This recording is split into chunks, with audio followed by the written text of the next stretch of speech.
Hey VC, Big Star 1000, Revolutions.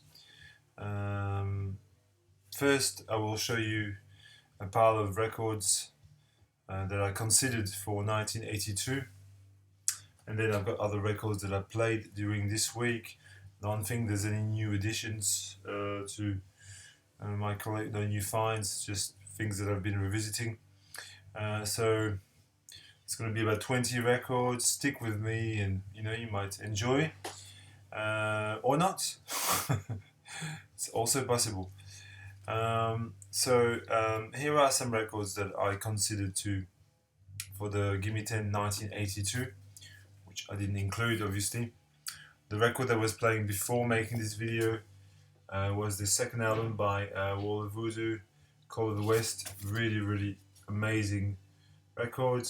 Band fronted by Stan Ridgway from Los Angeles. Kind of a cross between The Cure and REM, if you like. Kind of a dark kind of post-punk, but also kind of a little bit, tiny bit jaunty, if you like. Really do like this record, and you know, almost didn't include it. Same for this wonderful album by Matt Johnson, the debut album by the leader of The, which will feature instantly in 1983 in the Gimme 10. Burning Blue Soul on 4AD, a great sort of precursor to The. The songs are, they've got this slightly gothic quality, and I would recommend this album if you like The. It's a great album, also from 1982. Obviously, this needs really no introduction. I was going to include 1999, but you know, them's the breaks. You can't include everything, and I knew some other people would talk about 1999. With its fantastic songs. Little Red Corvette, for instance. Yes, 1999. What else is there to say? Now here is an album that I almost put in my Gimme 10 because it's fabulous, in my opinion. So Don Cherry and Latif Khan, I think was released in 1982. If I'm wrong, you can tell me I'm wrong. That's okay. I'll take it. I think it was recorded in 1978, June 78 in Paris, but I think it was only released in 82. Now what we've got here is basically Don Cherry and Latif Khan. I think he's an Indian musician or maybe Pakistani musician. And Latif Khan plays tablas, and Don Cherry plays trumpet, keyboards, gong, bamboo flute, and there's some vocals. That's an amazing East Meets West record. Thoroughly recommended to anyone who likes that kind of, jazz meets Indian music. That's really, really good. I don't know what else to say other than it's great. Sorry, just using my box there. This is an album that was mentioned by John, 6-inch pianist. We're talking about Tracy Thorn, A Distant Shore. Love this record. This is the pre Everything But the Girl record she did. Just her acoustic guitar. Beautiful record, really. Amazing.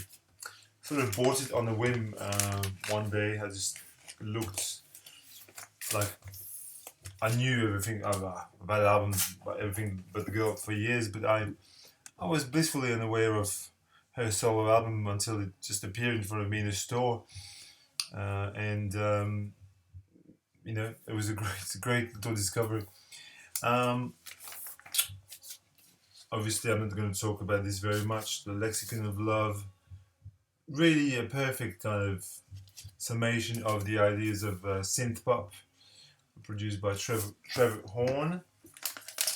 And I don't know why, but I just love this cover, the sleeve. It's got something incredibly cheesy, but very much captivating. Now here is not quite an album, but an EP which I'm really fond of. Really great EP from '82, Mesopotamia by the B-52s. This is the B-52s produced by David Byrne. So if you can imagine what it sounds like, it's probably one of the best things that the B-52s ever did, except that, practically no one talks about it.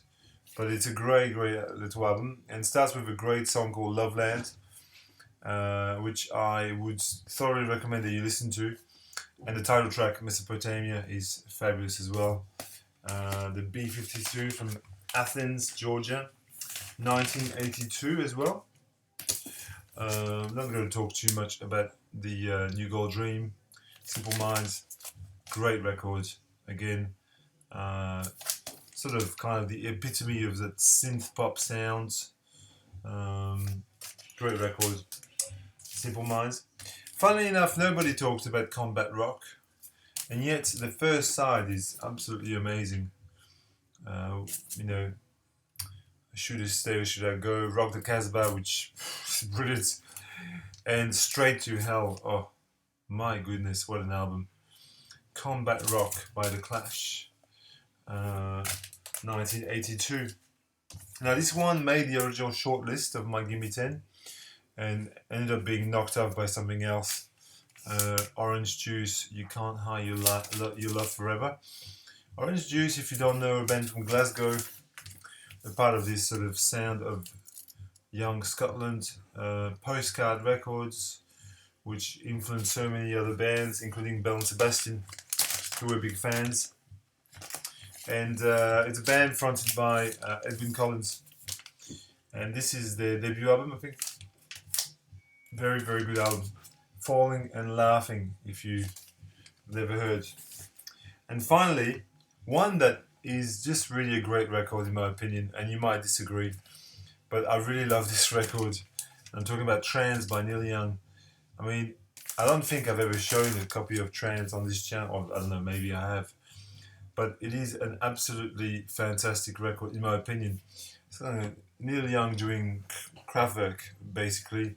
And the first time you hear this album, you think, what is this shit? I mean, it's kind of... But you've got to listen to it in a sort of detached way and not expect Neil Young.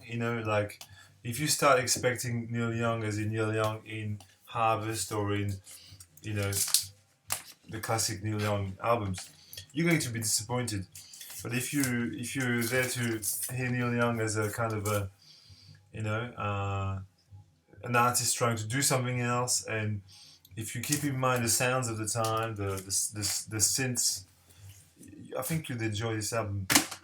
On a completely different plane of existence, I also played this week, not from 1982, the Goldberg variation by Glenn Gould. What a fantastic performance. Beautiful, beautiful album. Glenn Gould is a Canadian pianist, and I think he's kind of the benchmark in terms of Bach interpretations, especially with this where he plays a lot on the bass line. It's amazing. Okay, some other records that I played this week, just a random selection of things that I played. Now, this I didn't play myself, my wife played this. It was out, Never Forever by Kate Bush, but I thought I'd show it to you again.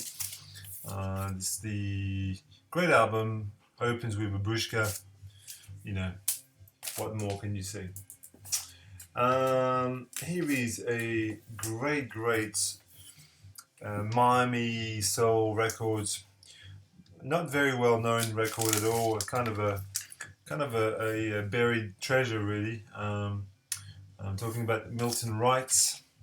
Milton Wright. The album is called Original Friends and Buddies. Buddies as Buddies, like friends. Original Friends and Buddies. This is a record from Miami. It's like a soul folk record. It's amazing. Just get it if you find it. This is a reissue on, what's the label called? Athens of the North. Give that a show. Athens of the North. Yeah, it's a wonderful record. I mean, the original press, I think, it's quite hard to source. In fact,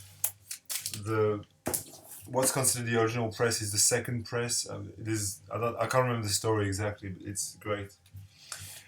A wonderful, wonderful album, Moondog, self-titled album, which I hadn't played for ages, but it's really wonderful. It's, avant-garde, experimental music, lots of bizarre instruments. Moondog. There's some spoken word, but generally it's what Moondog is known for: third stream, the kind of mix between classical music, avant-garde, and jazz. The kind of music that Moondog is beloved for. This is a fantastic record. And speaking of jazz and avant-garde, this just is brilliant. It's Monk's Time, Thelonious Monk. I happen to think that Monk is one of probably the 4 greatest jazz musicians that ever lived, along with Miles, Mingus, and Coltrane. To me, it's the classic 4, and Monk is definitely there, one of the legends of the genre, and this is no exception. Ben Riley on drums is fantastic on this, and also Charlie Rouse on sax. I mean, it's the classic quartet of Thelonious Monk. And speak of another pianist, Bebop album, again, absolutely amazing record, and it's called Amazing as well. The Amazing Bud Powell. This is a 75-year anniversary Blue Note. Great sound. This is from 1955, so it's bebop. Great bebop. There's 2 volumes. I'm planning to get the second volume eventually, but this is volume 1. The Amazing Bud Powell. And another legend plays on this. I think there's Max Roach on drums. Yes, Max Roach is on drums. So, hey. Some free jazz, Charlie Haydn and Liberation Music Orchestra. Sublime music, really. Experimental jazz, big band, free jazz, yeah, the works. And a whole lot of people plays. Dewey Redman, okay, so Gato Barbieri, Dewey Redman, Don Cherry, Michael Mantler, Roswell Rudd, Howard Johnson, Paul Motion, Andrew Cyril, Sam Brown on guitar, Caleb Bley, and Charlie Haydn. I mean, that's just the lineup to end up all lineups, really. This is from 73. There you go. In a different style, but fantastic nonetheless, is this instrumental hip-hop record, Odyssey, The Beauty You Know. Odyssey is the name of the artist. I can't remember what this guy is called. He's a beat maker slash rapper, and this is one of his records from 2013, and it's kind of like a sort of introducing DJ Shadow type record, so beats, beautiful beats, nice sample, lovely music.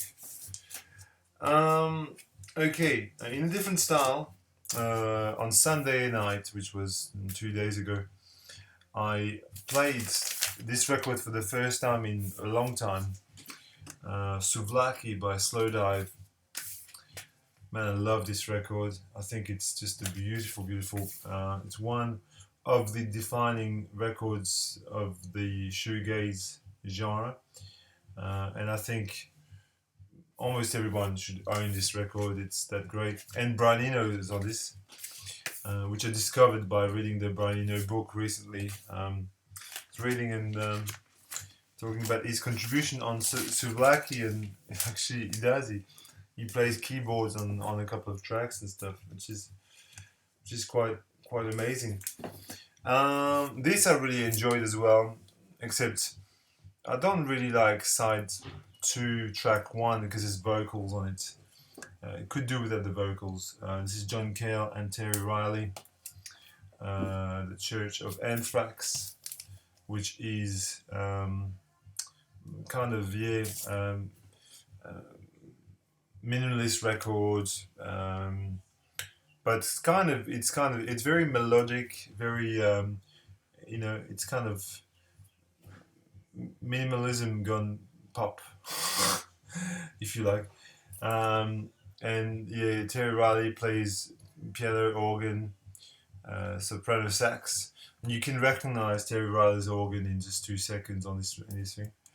And John Cale plays bass, harpsichord, piano, guitar, viola, and organ from 1970, perhaps 1970. Yeah. A couple more, and I'll be finished. I'll be out your way. Now, this is an amazing record, people. If you haven't heard Fuck Buttons or Freddie Big Star, FB, Slow Focus. This is an amazing record. Really driving, dynamic, abrasive, grinding, but just totally listenable. I saw this tour.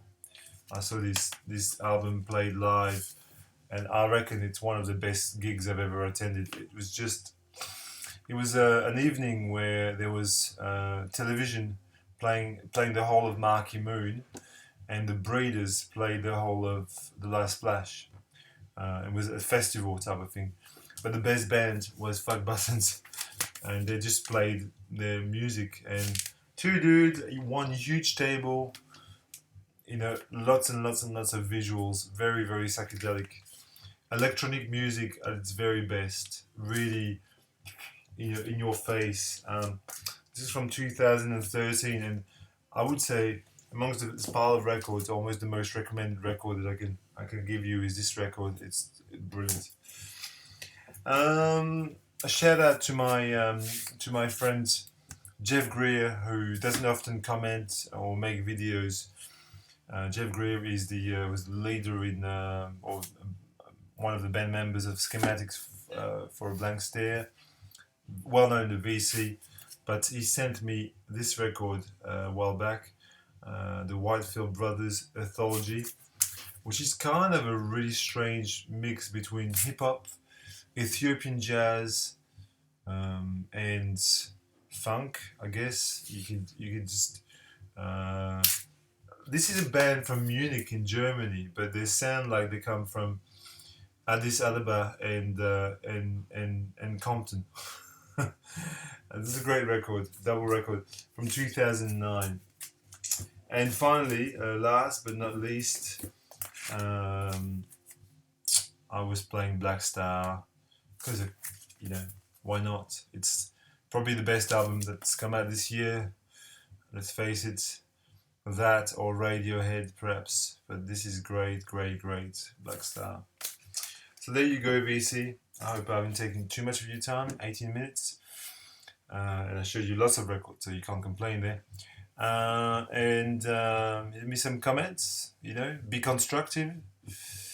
And I will see you at the end of the week for Gimme 10 83.